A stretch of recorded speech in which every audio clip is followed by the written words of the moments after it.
Sad? Yeah, sad and louder, I think. Sad. Cool. 3, 2, 1. Elliot will be talking about BTS today.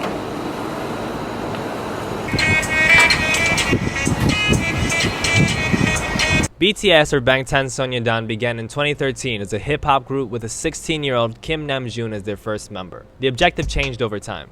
BTS went from being a rap group to being an idol group, with each of its eventual 7 members finding themselves as performers and human beings over time. Their growth and explosive popularity was fueled in part by their authenticity. They were a group of young men who were at times struggling with pressure, with social norms, social anxiety, and even mental health issues. Their experiences, despite their success, are relatable to young fans from a variety of backgrounds and financial statuses as well. Songs like their latest release, Lights, reflect on their love for each other, for being there for each other through bad times. This vulnerability extends to their reflections on mental health, a topic of impassioned discussion amongst this generation of young adults and teens. According to a 2018 report from the Newport Academy, diagnoses of major depressive disorder have risen 33% since 2013, and diagnoses have gone up 47% since 2013 among millennials ages 18 to 34. When BTS members RM and Suga talk about these subjects, their young, passionate fan base listens. In a discussion with Entertainment Weekly, Suga said this: "We feel that people who have the platform to talk about these things really should talk more, because they say depression is something where you go to the hospital and you're diagnosed, but you can't really know until the doctor talks to you." RM then explained how BTS's Love Yourself conceptualism relates to depression and other mental health issues. That's why we have the concept Love Yourself. We don't want to preach do this or do that, because that's not the way we want to spread our message. We thought that love, the real meaning of it, starts with loving ourselves and accepting some ironies and some destinies that we have from the very start. But we never chose that, so instead of preaching or giving orders, that's why we committed to loving yourself. And that's why I started with "I'm just an ordinary boy from city near Seoul in South Korea" at our UN speech. Said UN speech mentions BTS's partnership with UNICEF, which aims to stage campaigns against violence towards children and teens around the world, with the hope of making the world a better place through music. In the speech, RM, who is the only member of BTS fluent in English thanks to the sitcom Friends, we stand, maybe not, speaks on his own struggles and urges BTS's struggling young fans to speak themselves. No matter who you are, where you're from, your skin color or gender identity, speak yourself. Find your name and find your voice by speaking yourself. I know what you're thinking. Is this video just going to be 15 minutes of Namjoon ass kissing? And the answer is I wish, but in actuality, there's a larger concept that I'd like to discuss. In Korean music scholar Youngdae Kim's seminal book BTS The Review, released earlier this year, Kim discusses BTS's emotional significance to their young audience with literary critic Hyun-Chol Shin. They mention the Korean term Enpo generation, which is used sardonically to classify the current generation of 15 to 29-year-olds facing significant challenges with employment and stress. The term Enpo basically means giving up, with N being a variable of exponential growth with no upper limit, and Po, which means give up in Korean, according to the Asia Foundation. This base term gets flipped into other terms, like Sampo generation, which refers to people who feel they must give up 3 major life events, mainly courtship, marriage, and childbirth. Youngdae Kim says BTS opposes this label, though I'm having trouble sourcing that directly, so if anybody can let me know about that more in the comments, please leave that in the comments. Shin responds with the following: "Everyone knows that this biggest generation of this system created by the neoliberal regime is today's younger generation. Under these conditions, except for very few prospective winners, most prospective losers have a high risk of being consumed by self-loathing. To overcome self-hatred, some will resort to hating and victimizing others, and some will become depressed and engage in self-harm. Vulnerability has always been an inherent potential of the growing process, but the self-loathing injected by neoliberalism is driving today's youth to self-injury. In this context, BTS's recent messages, be yourself, speak yourself, love yourself, are not only reasonable, but appropriate." Let's backtrack a bit. So what is neoliberalism? According to a pretty succinctly worded piece by The Guardian, it's the ideology at the root of all of our problems. So there's that. Rising to preeminence in the 20th century, although rooted in centuries of imperialism, neoliberalism is an ideology that praises the market before all things, including community planning. It emphasizes free markets and capitalism, our favorite word here, baby gang, to roll back government regulation, taxation, and social services, minimizing government spending and allowing citizens to just kind of figure it out. That's the alleged intention anyway. By our understanding as progressives in 2019, it's at the center of what we understand to be our biggest issues today. The mere ideology that the market's just gonna figure everything out naturally and there's nothing to worry about, the market is gonna sort it out, is kind of a naive idea to begin with. Everyone's skill set and mentality is already different. Plus, Everybody's resources and starting point is already different. And those who already have the most resources can simply manipulate the market in order to have everything go to them and then be justified by saying the market did it. Anyway, enough of that hot, sexy leftist talk. This is not a video that intends to politically indoctrinate anybody, but I don't think it's controversial to say that money and greed are at the center of today's problems, right? Right. When we discuss today's younger generation, we can see how greed has caused it to face some problems that previous generations haven't had to suffer from. The Npo generation in Korea is not a concept specific to Korea, although it has its own connotations based on Korean social ideas of materialism and class success and whatever. But considering that BTS's fan base is international, and especially prevalent in the United States, it's relevant to frame this in a US-based context, especially since we're the best and we're the most important country and we've never done anything wrong ever. So if you're between the ages of 17 and 20 anything, let me know if this narrative feels familiar to you. You go to school, you get good grades in school so you can go to a better school, then you can graduate with a good college degree, and with that good college degree you can get some certifications, perhaps get another college degree, and then you're gonna get a great job and you're gonna be able to pay everything back with that beautiful college degree, and it's gonna be great. You've got a career, everything's great, system didn't fail you. Cool, right? So you did that, and despite the fact that you likely accumulated high amounts of debt that you were never going to be able to pay, you entered the job market, and instead of there being jobs and careers available to you, apparently you didn't have enough qualifications anyway. So you either have to go back to school to get more qualifications, which are going to lead to you getting entry-level jobs that are not going to be able to pay you enough to live on your own, much less pay all that debt back. Now you have to spend more money and more money and more money. Beautiful. This can all be considered a product of that neoliberalist ideology that Hyun-Chul Shin was talking about. A great piece of work that documents the reasons why the college system has turned out this way is the 2014 documentary Ivory Tower about the formerly free school Cooper Union here in New York City. It also speaks on the overall system of colleges, however. Andrew Rossi, the director of Ivory Tower, has an interview with The Guardian that you can read to go over these notes without, having to watch the film. We don't know if there's a paywall or anything. We don't want you to pay money if you don't have to. But what does this mean for the youth?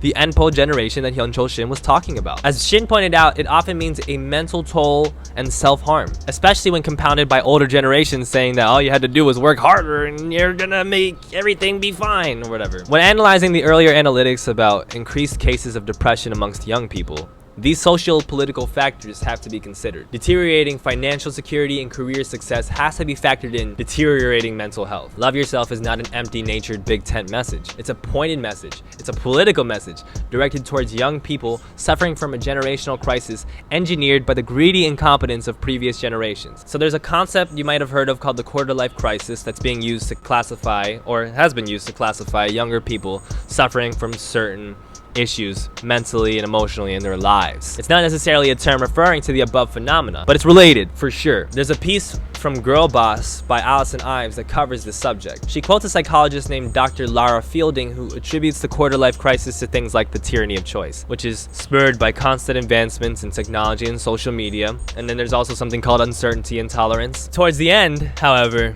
she links the quarter-life crisis to a subject that's closely related to what we're talking about. Have you ever heard of the word burnout?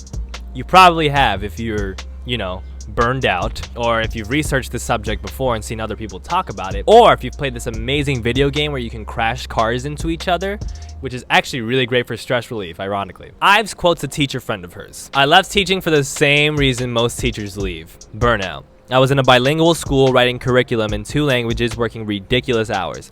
I had a moment where I realized I was depressed, not sleeping, and not taking care of myself. Something had to give." Burnout is a subject that's been chronicled beautifully by a writer named Anne Helen Peterson for BuzzFeed News.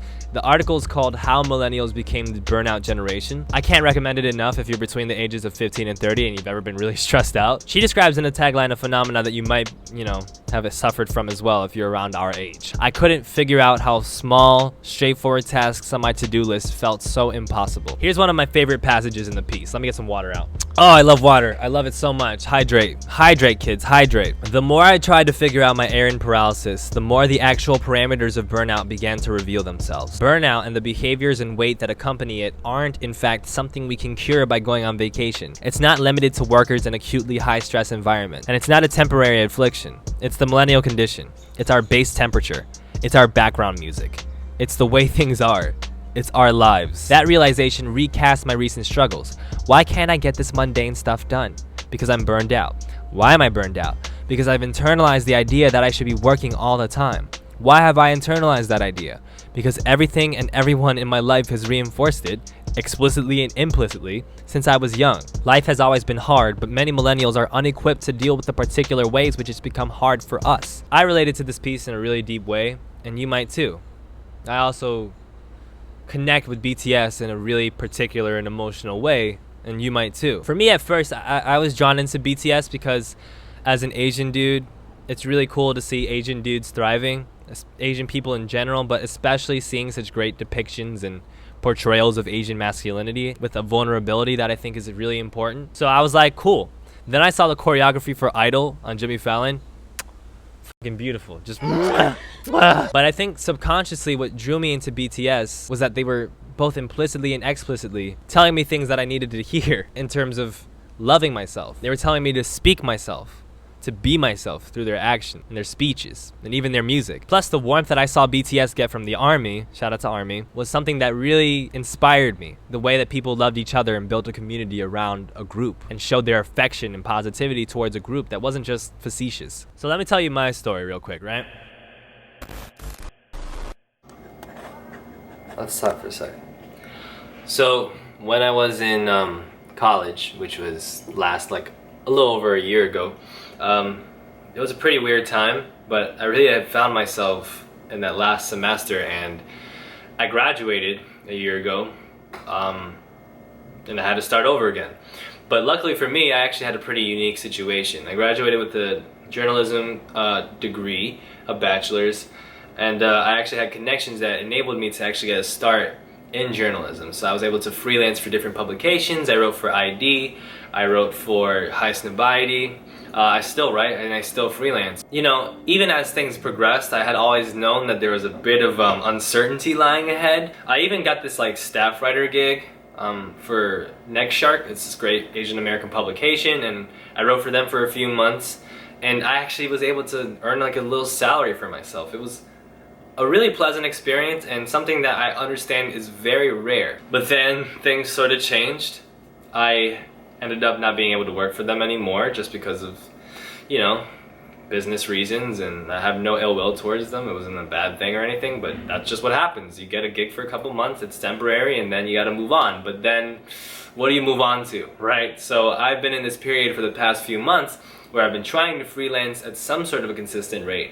At first I thought, okay, at least I'll try to freelance at a rate that'll allow me to replicate something resembling a salary, and then, you know, I'll make do. But then that's not even close to possible right now, because that's a very difficult industry to begin with, but especially being that I'm at a low experience point, finding jobs has been really difficult. Just a terrible job market. People don't even get back to you. When they do, they're looking for people that are way more qualified than you, which I don't know where these people are coming from, but it's great. So it's been tough, and it's been a few months of like on and off with some depression and a lot of anxiety that I get. Because like depression, I've dealt with that. I had it really bad in high school, but even then it wasn't that bad. And honestly, I'm a pretty happy, sunny person, but anxiety actually affects me a lot because I think a lot. I overthink, and I'm always ambitious, and I'm always trying to do things. So I'm always threatened with this idea that I could do more, and anxiety works perfectly with that. So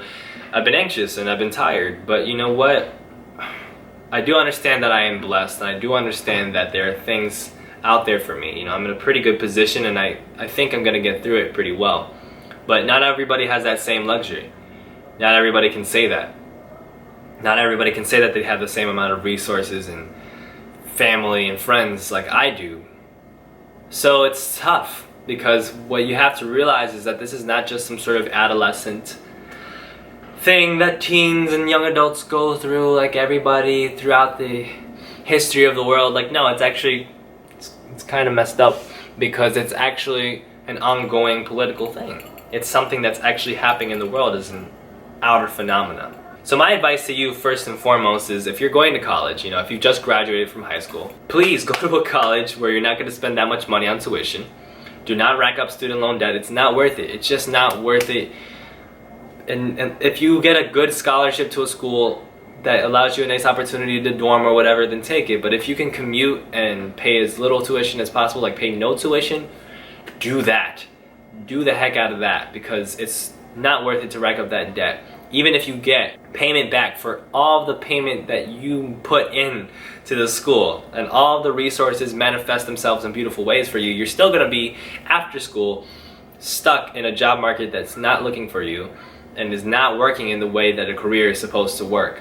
You know, the way that people have told you it's going to work the entire time. That's something that you have to understand. You have to understand that creating options for yourself is the most important thing. And from an emotional and mental standpoint, enjoy your present moment. You know, don't let people intimidate you into thinking that your best moments are behind you. They're not. Love yourself and be yourself and continue to grow and develop and enjoy every single moment that you have, because that's what it's all about. You know, even when it's not great, even understanding the things that we're faced with, you know, each of us in our specific lives and together as a generation or whatever, understand that there's still so much to be enjoyed. Don't spend your whole life worrying about people's perceptions of you that you can't control and are probably very uninformed. Groups like BTS are super important for this. You know, they give you content to enjoy your present moment because they give you good music and they give you videos and whatever, but they also give you tools, subconsciously and consciously, to be able to, when you're not listening to BTS or you're not entertaining yourself or distracting yourself, to actually manifest a good life,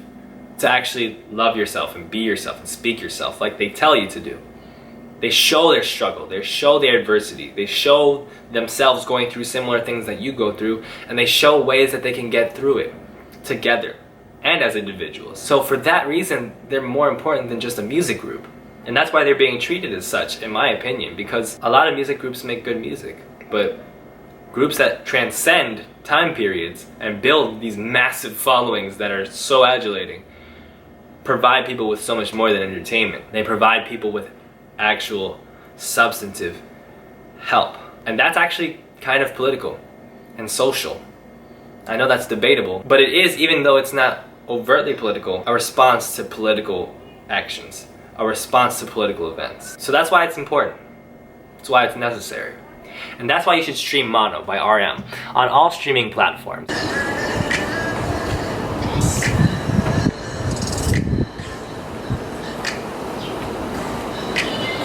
Stand, we stand!